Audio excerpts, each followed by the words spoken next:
What's up, guys? Here coming up in a few weeks, I'll have owned my FTR for about 4 years and roughly around 16,000 miles. I figured I'd give a kind of a long-term update as to my issues with it or lack thereof, and kind of do a quick overview of the mods and how it sits currently. We'll start from the front. So this has drop brackets for the fender that I made on the 2019s and the rallies. The fender actually sits up about this far, and I think it's about 10 millimeters. Wonder Kind Customs makes a set of brackets for it. I made my own, just not that difficult. Moving on, we have the Roland Sands RSD wheels.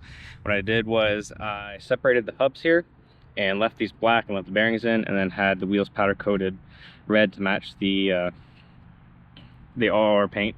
In the sun, it kind of changes colors a good bit, just like the normal sun does. Moving back, we have our Gills fork sliders, then obviously our Öhlins 2022 and up suspension. Direct replacement from the Sachs. I have a video if you scroll down through this playlist.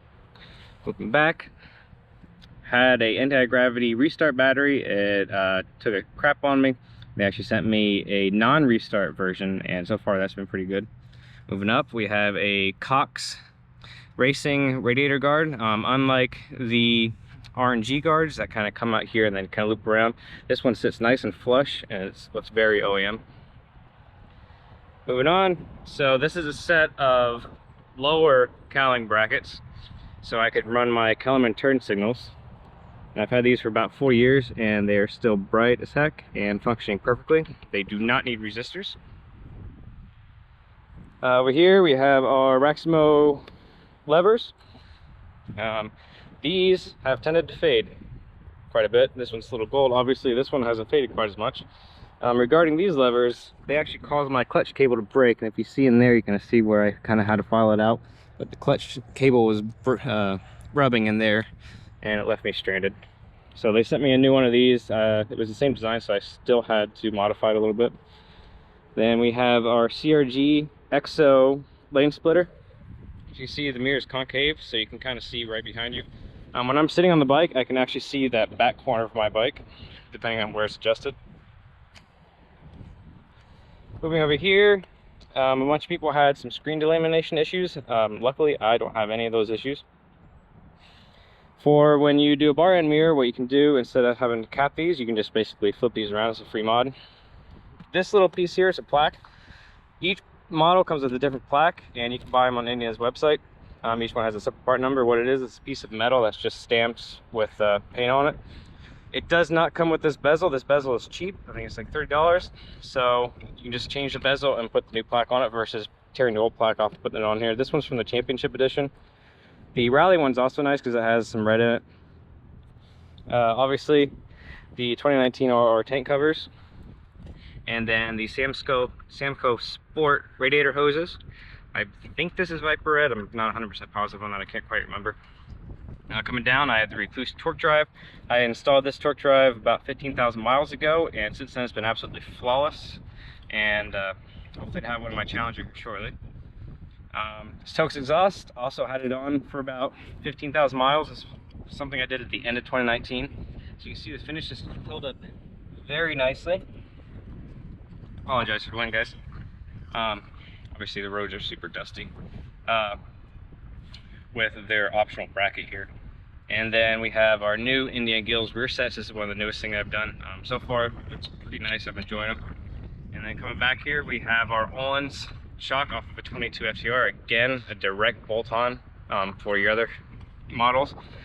It's advised, if you're going to put the shock on or the forks, do both of them at the same time, because they have a different travel rate and valving from the normal Sachs that come on the 2019s or the rallies. Then we also had the matching tracker seat with this base car. I think it kind of gives it a much cleaner look, and I honestly prefer the seating position. It's more narrow up here. It kind of pushes you towards the tank a little bit further, helps you get you on and off the bike a little bit easier. From back here, we have our TOS plate relocation bracket. Some people will notice I have actually a piece of metal behind my plate. My plate actually cracked a couple times from various bikes this is on. It wasn't due to this bracket. And then I have my license plate lights here with the same Kellerman turn signals in the back. These are just some standard Amazon spools for my rear stand. What I did was on the front and back too, while I was changing my wheels, I had this done in black, and as well as my tone rings done in black because the aluminum ones were kind of corroding. Same rear wheel as the front wheel as the set. As far as gearing goes, I've tried a 51 tooth, 49 tooth, 46 tooth, 45 tooth, and 43 tooth, all with stock front sprockets. I personally kind of settled on the 46 tooth. This is from Superlight with a matching Superlight front sprocket, again stock size. If you go from a 51 and 49 fit the 116 link chain, if you go anything below 49 teeth, you have to take 2 links out of your chain or just buy another chain to equal 114 link. Again, the rear sets, this is a Gixxer 1000 shift arm. What it does is, you can see there's 2 mounting holes here, and what it does is it pulls this closer to your center line, reducing the travel for your shifts.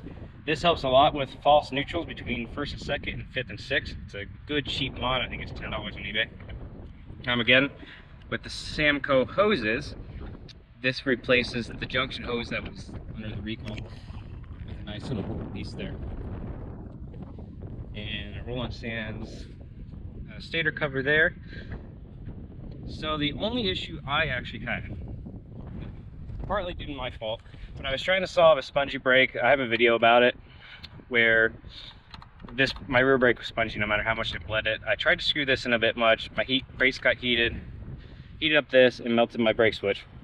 So the process of doing that on the 22 plus bikes, they actually have brake switch actually right here versus back here. So it's a little bit easier to not melt. Replacing the master cylinder wasn't that expensive, and it fixed my mushy brake issue. But other than that, I've not had to have this thing back at the dealership. Not a single issue with it. But I don't foresee myself selling this one anytime soon because it's been so reliable and I'm still having fun with it. And hopefully to many more miles. If you have any more questions, I'll throw a link to my Instagram. You can just DM me there. It's a little bit easier to talk versus YouTube comments. Thanks, guys.